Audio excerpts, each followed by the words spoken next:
pleasure being here and pleasure being, part of such a great panel. Of course, very exciting when we talk about innovations. We think about the future. We think about, spaceships. We think about NEOM. We think about everything that, can be in our dreams, right? But I think what we want to talk about here as well is the practicality and the actual real implementations of innovation, what we're doing today and what can be done in the future to ensure, again, the relevance of these innovations, that they don't go out of date in just a couple of years and all that investment is for nothing. So I want to start with you, Imran. Obviously, we've seen the announcements lately of Diriyah Gate. Quite impressive lineup of brands. How many brands are there that you have announced? 34 announced so far. 34 announced so far. Okay, so very exciting. Now my question first is, how do you see innovation in a brand? What makes a brand innovative? And, do you need a brand to be innovative? No, thank you. It's quite a broad question, so I'll try to do justice with that. I believe innovation transcends brands, so it's not necessarily fair to say one brand is more innovative than the other, one is less, one is great, but it's just it's a need more of a nice to have anymore. So gone are those days when innovation was supposed to be cooked in a lab somewhere, some people far away in very sophisticated outfits and all that, figuring something out. Innovation is happening on the ground pretty much every day is the reality.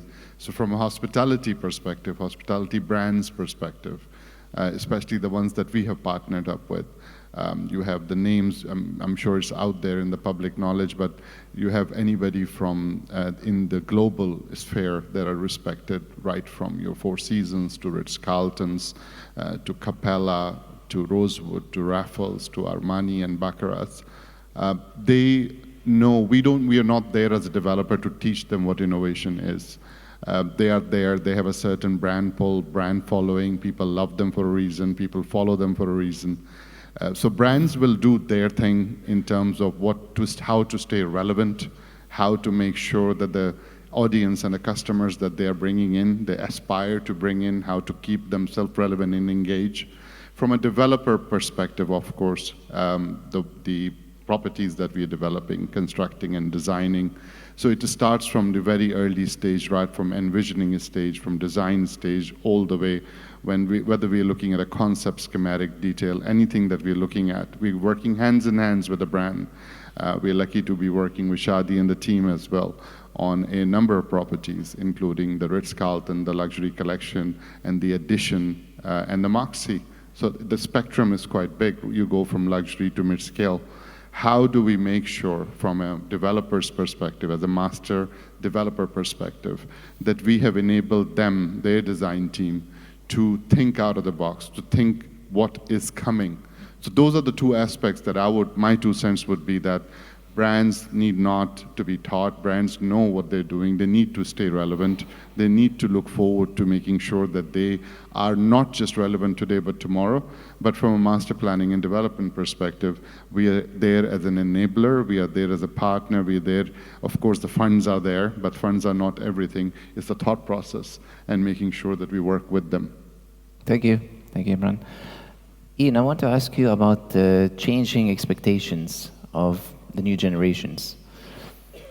How do you translate that into the hotel of the future, and how to make sure that innovation is translated into that product? Yeah, I think that every generation will have different expectations.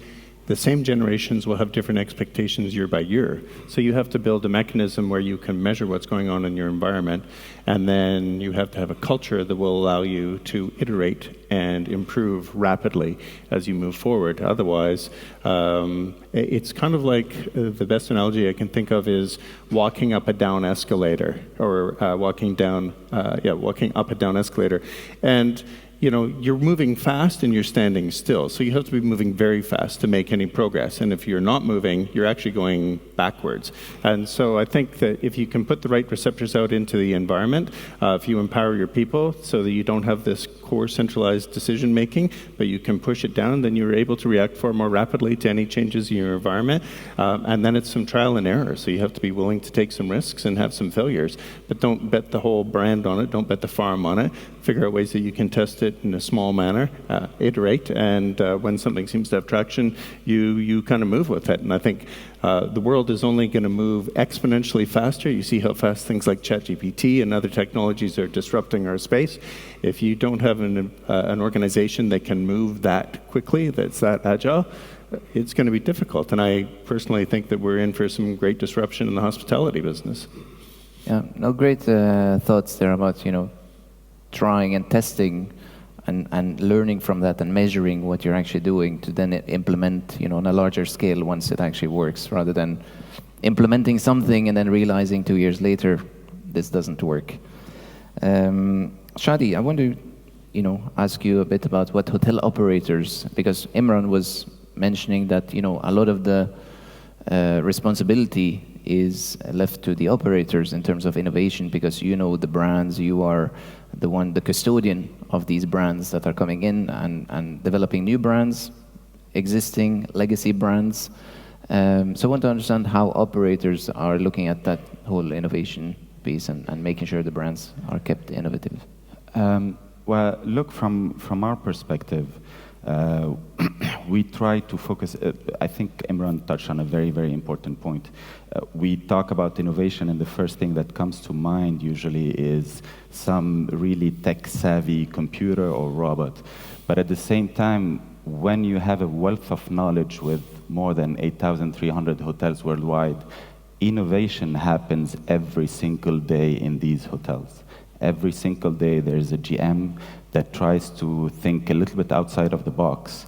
And I think the main responsibility of every operator is to make sure that we find out about this innovation and try to amplify it over the course of, and kind of scale it down on all the hotels that we have. So mainly it's a focus on what these GMs are doing in their single properties and try to replicate it all over.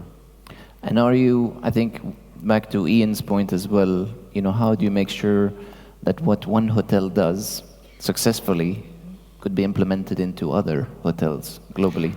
So that's a very good point. So usually we try to maintain a very close relationship between headquarters and every single hotel. And when there is a concept that was developed in one of the hotels, we just inaugurated our new headquarters in Bethesda, and there's a whole floor called the Design Innovation Lab. It's where we take these concepts, we take them in, we test them out, because obviously you want to make sure that it can be scaled down. We test them out in Bethesda, we make sure that it makes sense throughout all the brands or one of the brands, and then once it makes sense, we replicate it all over. Okay, great. Laurent, I want to come to you now to look at a slightly different angle of innovation, because hospitality industry is driven by people, right? We're talking about the computers and the robots and AI and all that, but at the end of the day, the hotels are made up of people. And often the challenge is when an industry is not innovative, not exciting, it becomes difficult to attract the right talent to come into that industry. And then it's a vicious circle, because then you don't get the right people and you don't get that innovative cycle and loop. So how can we attract the new talent of the future to join the hospitality industry, and for them to see that don't just go to Google and Apple, but go to the hospitality industry? It can be just as exciting, maybe even more, because they can actually contribute something different. If I had the answer, I would be billionaire. Start with. 3 weeks ago, I was in Indonesia, and we had a general managers meeting. We operate in 20 countries, and we had a panel of general managers, which, when we created that conference, we wanted to be relevant to them. And one of the subjects which was absolutely requested by every single region is, what can we do to keep our staff retention, staff turnover? So we went around and searched for a consultant which can put the things together. And in the same time, I was basically looking at some data. Think about the staff turnover in the hospitality industry worldwide for 2022 was 54%. 54%. Obviously, we know that in some countries it could be more or less. I have some hotels which are having a turnover of 50%, some of the hotels which has 20% or even 15%. It all depends. The most important things is, first of all, to make sure that to retain the staff, not only to attract them, but to retain the staff, there is a number of components which are mandatory. First of all, the package is one of them, but not only. Is the cultures, the communications, the promotions, the welfare, the way that basically we are treating the associate at every single level. And when I say every single level, I really mean something which was really struck me, but the vast majority of the people who leave the company is not because of the package, it's not because of the cultures, it's just the way they have been treated by the immediate supervisor. And very often we are training the general managers, we are training the associate, and we forget the middle management, which are actually in direct contact with your line employees. And that was a really big taken, and that's why, for example, at Swiss-Bel, we just created a number of programs in order to make sure that we teach every single level, not only the associate or the general managers, but the middle management, to treat their people properly. Regarding the second part of your questions about how do we attract the talent, that's going to be tough. Honestly, it's going to be tough. You've had the solutions. If somebody has a solution over there, please help me. First of all, we are perceived as a very conservative work industry, number one. Number two, we are working 24 hours a day, 7 days a week, and the new generations are not willing to do that. We are open 24 hours a day, 7 days a week. The new generations are not really willing to do that. Number three is that many industries are offering actually better benefit, better working conditions, better packages, better everything over there than we are doing. And very often, and I'm not talking here maybe for the young generation, but I'm pretty much a baby boomer, we used to, when you're at home and you said, hey, if you don't work well at school, you will end up being a waiter or a cook.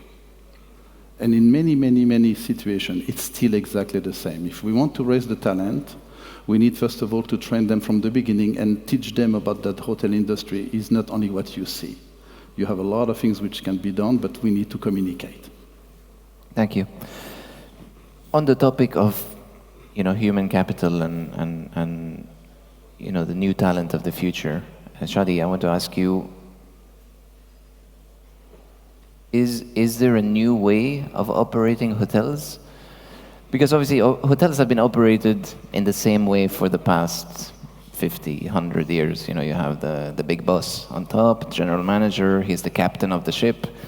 Then you have each department has their department head with, and managers, supervisors, team leaders, associates, etc.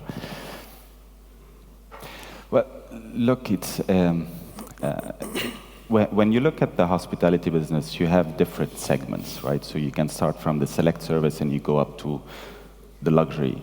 The more up you go, the more bespoke the service is, and the less you can really replicate all over. But on the select service and more or less beginning of the premium level, you have a little bit more flexibility. And I'm just going to give you a small story of how it started with us, and I think it will really represent. Imran mentioned that we signed with them Moxie, and it's one of the brands that is going quite fast for us from a development perspective. So I was on vacation with my family in Athens, and I just found out that there's a new Moxie that opened up. I went there and I wanted to see it. I have the hospitality in my heart, so every time there's a new product, I would like to see it. And we don't have the luxury of having a Moxie yet in the Middle East open. So I went and visited the hotel, walking around, wanted to see it. So I step into the hotel, into the reception. The reception is actually the coffee bar. So I go and ask, "Where's the GM? I would like to see a room." And then the guy that's at the bar just tells me he's just over there, and I see a guy with his sleeves rolled over. He has a plate in his hand with 2 coffees, serving coffees to the guest. And funny you mentioned captain, so they don't call him a GM. This is a captain of the ship, or the captain of the hotel in a way. So the idea within Moxie is that everybody can do everything. We have that initial idea within the hospitality business that the housekeeper will only do housekeeping, or the F&B manager will only do F&B. Within Moxie, they challenge this. So you have the salesperson who can be a receptionist, the receptionist that can be waiter, and it shifts around. And it really raised the bar from an efficiency perspective, especially from a human capital and the cost for the owner. And at the same time, we noticed that for the associates, it enlarges their horizon in regards to what they can do. And we tried to replicate that into the other hotels. And we put in place something called iJob. And the concept of iJob is trying to push further every job into something next to it. So for example, if somebody's doing housekeeping, we try to push them to do 1 or 2 days a week F&B, or 1 or 2 days a week room service, to kind of expand their horizon and get them a little bit more involved. And it's working extremely well, I have to say. So there are certain learnings like this that we try to expand that we found to be very beneficial. And do you see that new generations are getting more excited on this kind of working methods? They do. And I think Laurent mentioned something very right, that we went through a tough time. COVID was a very, very difficult time for the service industry, and especially from a talent retention perspective. And our service industry in particular actually suffered from a relatively bad reputation in a way, because it was much more difficult to keep the people, one, and second, you had all the tech industries offering jobs where you can just sit at home in front of the computer and work and earn more or less the same amount of money, if not more. So we needed to touch on something a little bit higher than the package, on something that relates to what the passion of that associate is and how we can keep him involved. And this is one part that helped on that front. Okay, great. So now we have some sort of solution for the operational side.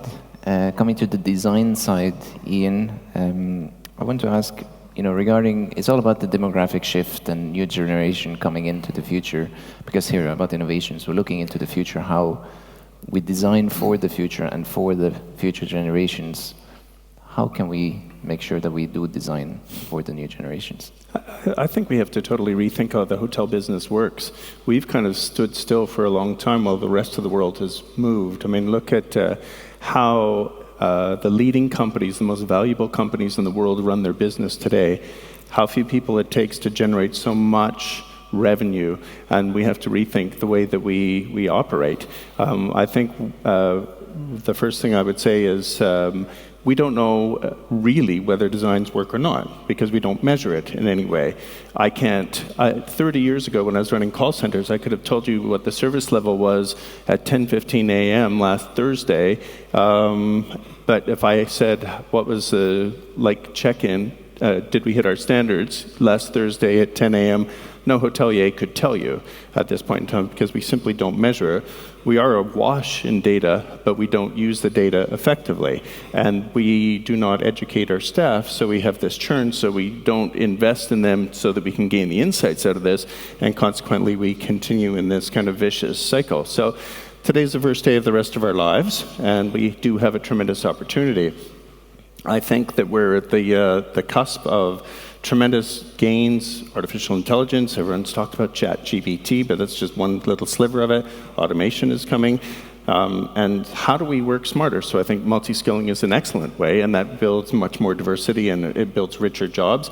The more productive we can be in a hotel, the more we can pay people, and the more desirable those jobs will be. They are very satisfying roles, but when you're seeing that you can get me 50% more over there, even if I've got a great boss, people leave us, and let's be honest about it.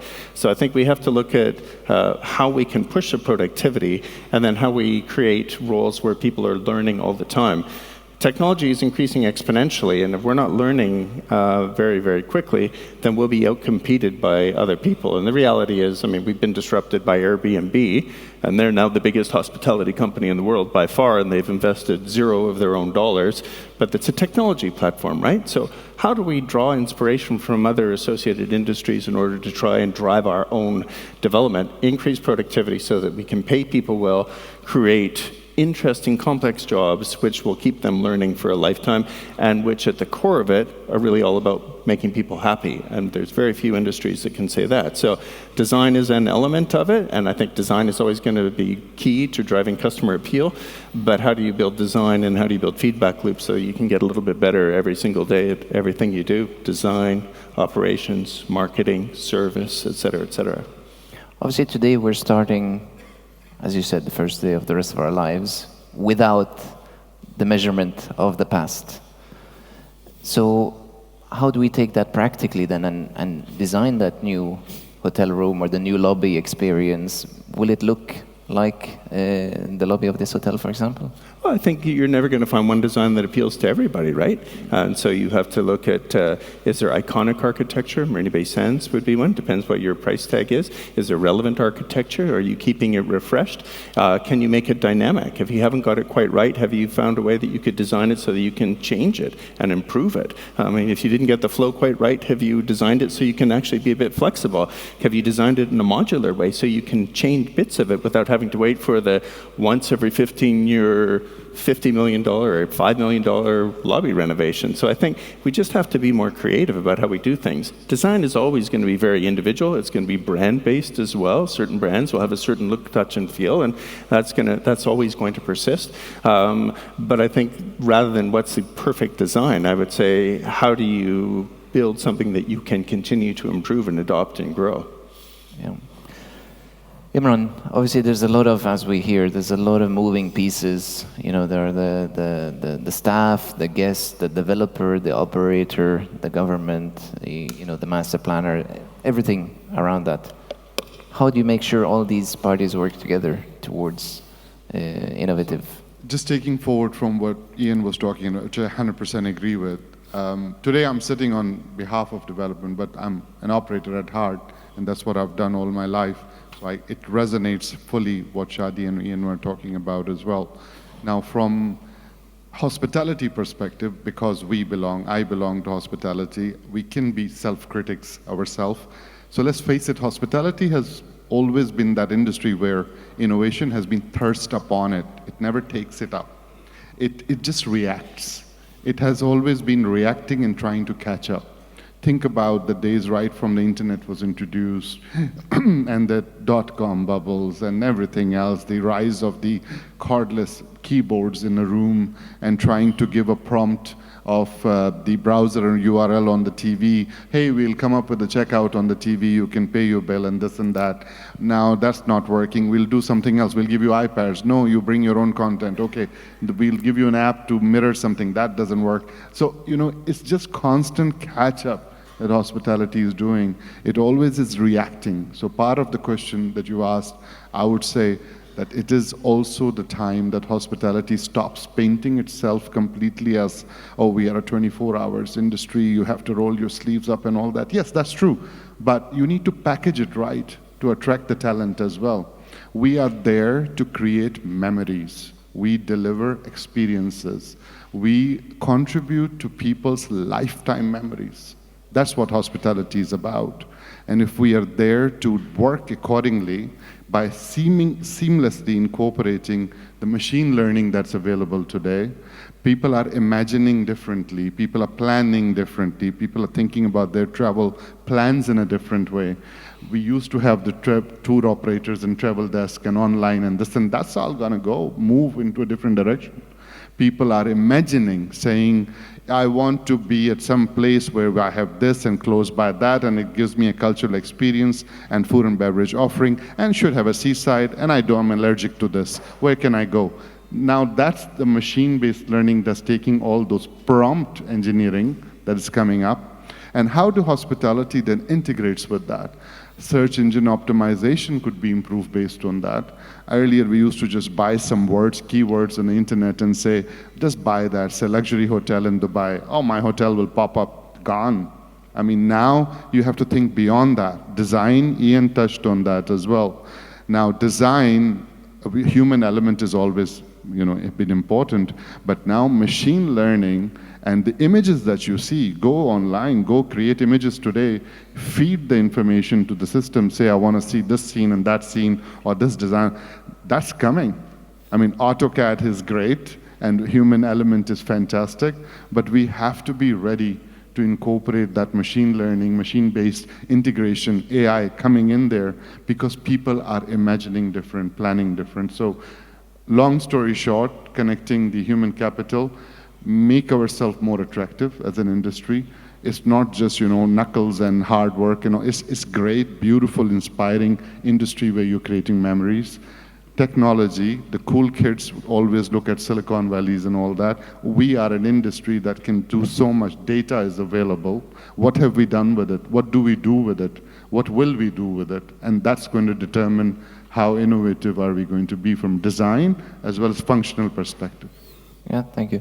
If I just may build upon that, I think you touched upon initially all the sort of failed innovations from the past, the USB ports and bring your own content to try to plug. And it sounds like the solution potentially would be to simplify that experience and not always try to adapt to the new iPhone and adapt to the new Samsung phone and to make sure that the guest can plug in and flip from their phone to the screen, and because it never works, right? Who has done it? I've never done it.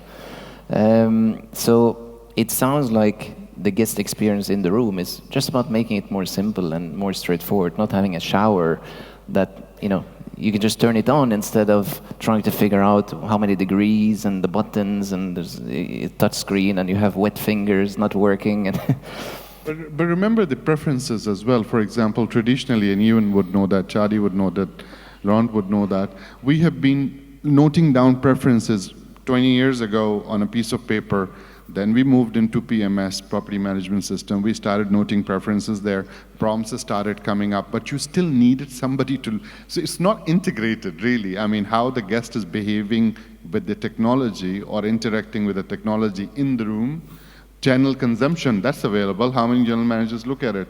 Like what channels, what information or the TV satellite channel the guest is consuming? What content is he interested in? All those data points, all those collective inputs are available. How are they interacting with them? What do we do with that? That's the question, right? So it sounds like we're not, as an industry, that strong even on the back of a house technology, right? And it could be so much more that when a guest comes in, their preferences is in the system, and that links directly through to the hotel room that they're staying in to set the right degrees that they like. The channels, are in the favorites that they like to watch. So, do you see any disconnect between the sort of the front of house and the back of house innovations? And I don't want to hog all the limelight because I definitely want to have my fellow panel members contribute to that as well. But back of the house, I think hotel industry has been slightly better in back of the house than front of the house. Because reason I say that is because even 10 years ago, 15 years ago, we came up with productivity tools. We came up with housekeeping productivity tools. We came up with room assignment online. We went away from a system where sheets used to be distributed in the morning lineup and all that. So we've gone a little bit further back of the house. The utility consumption, the BMS, building management systems, housekeeping productivity, room assignment, all these has been integrated quite well. But again, that's in one parallel, back of the house working. Front of the house, we're not good at, in my opinion. I'll leave it for the rest of the panels, where we think we will just bring out an iPad and say, sign here, wow, look how swanky I am. No, we are way behind. So front of the house has to still move forward, but has to move forward not trying to become everything for everyone, as you said.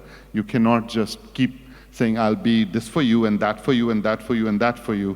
You need to provide an enabling platform that everybody with their preferences are able to plug and play their preferences and You are learning their preferences and then delivering a personalized service accordingly. That would be my 2 cents from front of the house and back of the house. Okay, Ian, on the topic of technology and AI, how well is it used in hotels, and how do you think it could be used in hotels? We use AI in revenue management. We use AI in natural language processing. If you're using a chat bot for the property, it's being interspersed in other things. But really, the utilization of AI is limited, and it's all a point solution. So it's like from here to here, from here to here, as opposed to a system of intelligence. The real power comes when you start to be able to insert it at key decisions. So how do I get the right guest in the right room at the right night at the right rate? So that part of that is the revenue management system, but part of that is the marketing strategy and other things, and building the AI into that. What can I do to blow this customer away? So we have personalization, but it's all manual. What are we doing? Are we prompting people, do this for this person, this for this person? We're not really doing that. How do I understand whether an employee is going to leave me? I can predict that. Many industries predict that. Do I need to do more training? What's going to be the impact of certain training? That becomes an AI solution. The predictive maintenance for a property. So some are doing bits of that, some are not doing it, and really that's an owner thing. But as a brand, how much value could we provide if we did that and started to share best practices across an entire portfolio? So that's another area you could do AI, because if you can forecast that something is going to break in a room, that's a huge benefit, because as soon as something goes wrong in a stay, you're running up that down escalator as fast as you can, because you're trying to recover from something. So the absence of errors is a tremendous piece. And I think the other thing is, how do you forecast and you utilize your assets really well? So I go back to call centers 30 years ago. I could forecast what my demand was, and I would optimize my labor against it, and I would forecast how many people wouldn't show up for work, and I would figure out if I need to cross-deploy, where am I going to cross-deploy someone from if I can't hit my volumes. This isn't new stuff, but we're just not doing it as an industry. So the good news is there's so much opportunity and potential for us. The scary piece may be somebody else may come in and do it, and maybe they'll come in from the low end and they'll start in as a cheaper product, but they will come up and they will disrupt. And I think if a good book for everyone in the audience to read is Clayton Christensen's book, The Innovator's Dilemma. Recommended reading just about how disruption happens in industries. He was a Harvard professor, and it's quite an eye-opener, because businesses making very good business decisions are disrupted because they have made those good business decisions, which then allowed somebody else to come into the business and disrupt them. Okay. Obviously, there's a lot of technology that already exists. Laurent, I want to ask, from a human capital point of view, is there a disconnect between what the people in the hotel understand from these systems and what the systems can do, and what's the solutions? I love your questions always, Christopher. Very easy one. Let's start by one thing here. Most of the time, we operate hotel. We are not using our money to build a hotel. The money is coming from the owners. The owners don't always understand the needs of the technology, because they also, as Imran said, we had a lot of shortfall before. Okay? So we need to be very, very careful when we present a project to an owner about what type of technology we should put in that property, because the first thing that you will see is that in our hotels, and I'm sure that my colleagues here will not say the opposite, we don't utilize all the technology that we already have. This is the rule of the 70-30. Pretty much we are using 30% of what is available in a property. We are training constantly our staff on PMS, and they discover things that has been there for the past 2 years, did not even know that it was existing. So we have to be honest, okay? And it's not only about Swiss-Bell, it's pretty much about every single company. When it comes to new technology, I don't know if you have a second, look at BBC News today. They just have a very interesting article on AI, absolutely stunning. And he said, is the world ready to take AI storms. And huge panels of tech companies with countries, and the answer is no. And I will let you read the article because it's really interesting, but the three taken here is that everybody is afraid about AI. You talk about GTB, and we know that very well. Now they are putting the number 4th in order to put some very strict control of what GTB can do. And the most positive presenter said, I'm positive about AI to a maximum of 20%. And it's not me talking, it's the tech specialist. Check on BBC News. And the fun part of that is said, there is 3 things which are going to be absolutely drastic with AI. First of all, the data privacy is going to be less private. And we know that data protection in our hospitality is absolutely crucial. The second thing that the people are extremely afraid, AI is going to centralize every single information on everybody, which means that a few companies, high-tech company, will actually monopolize all the data absolutely of everybody around the world. And that's scary. The first thing, the third one, and again, that was the subject of the article, they were saying, it's very simple. You will not need to tell us what you want to buy because we will know before you do. So, is AI a good thing? Can be. Can it be a very dangerous thing if we are not able to control it? The answer is, oh yes. Are we going to be able to control it? Honestly speaking, I don't know. Is it going to be limited in the hotel industry? Most probably, because we are not a tech company. But when it comes to technology, what I was saying at the beginning is point number 1, we are not investing our money, we're investing the owner's money, and we have to be careful to what we offer. 2, we better to listen to our guests and give them what they want to buy. We are not here basically to educate them of what they should. And 3, we better to be extremely careful about AI, because AI can be a double-sword technology for us.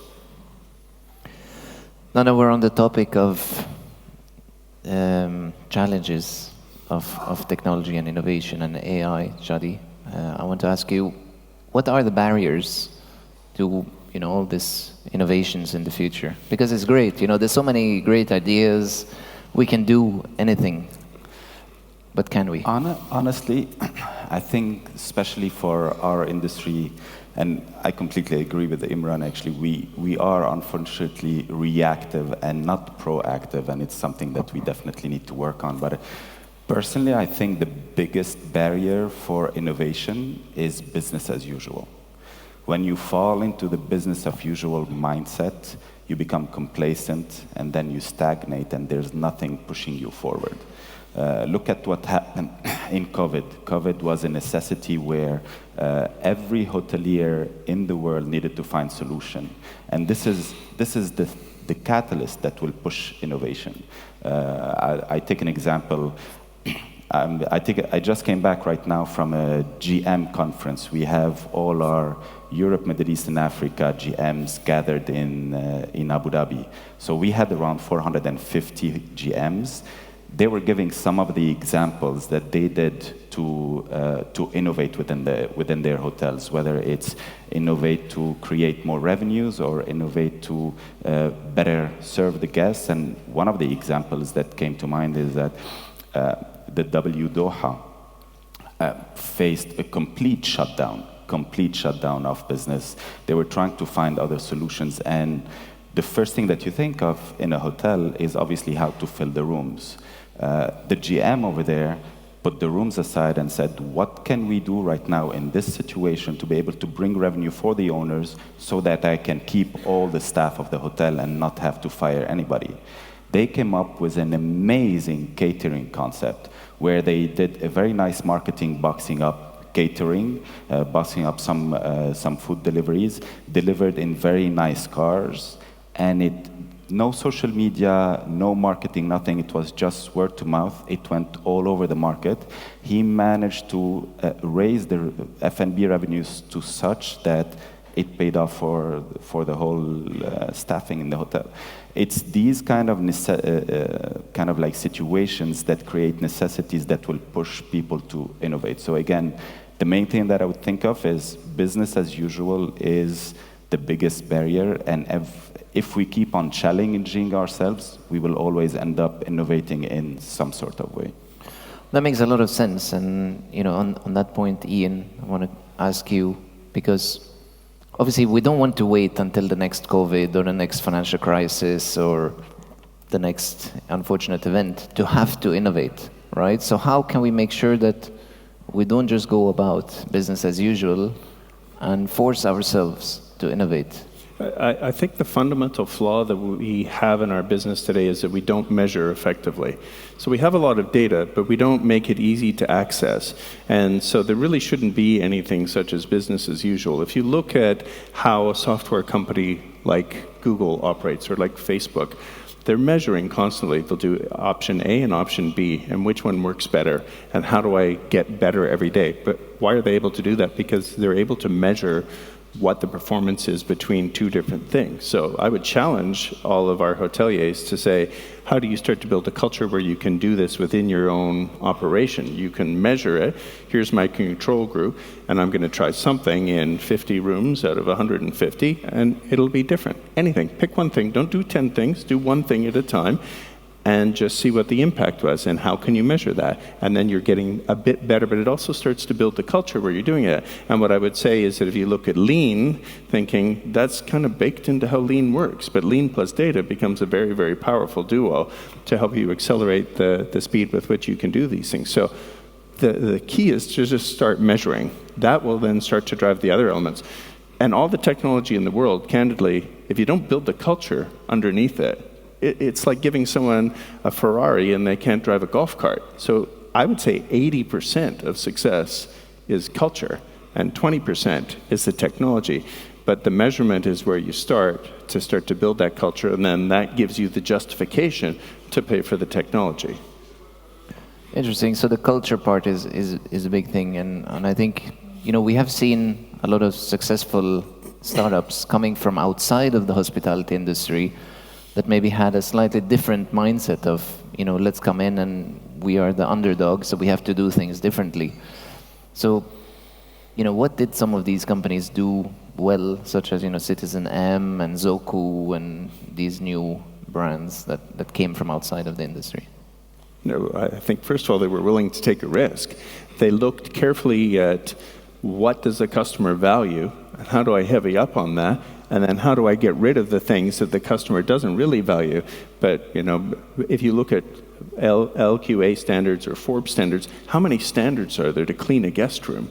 And how many of those actually have utility for a customer and truly add value? When I was at Marina Bay Sands, I was lucky because I got to try this stuff. So I just stopped doing stuff and let's see what happens. And you know what? With a bunch of stuff, nothing happened. Nobody cared. So let's take the money from there and put it into these other pieces. So I think that they've thought differently and they've tried to really heavy up on where the elements are that provide value for a customer, and then they've tried to get rid of the rest to build a smarter model and a better business model to allow them to move forward. I mean, I think all of them still have opportunities, but I think that it's a lesson for all of us, to keep focusing on what is the vital, the 20% that drives 80% of our results in any of our disciplines. That's where we should be focusing.